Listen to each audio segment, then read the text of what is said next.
You see, instead of recognizing the purpose of God's law was to point man to God, to recognize that you cannot save yourself, you need a Savior. Instead, what Israel did was they took the law and they said, oh, this is what we must do then to be righteous.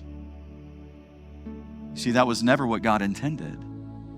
God did not give the law for man to do it to be righteous, because God knows there's not one person who can fulfill it. Nobody can.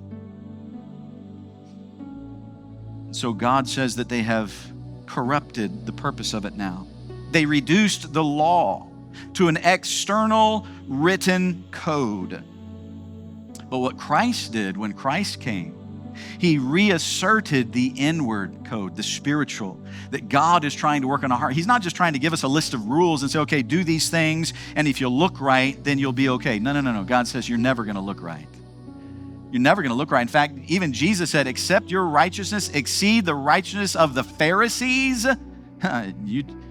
They tried to be righteous. They tried to keep as many laws as possible. He said, even they can't be righteous.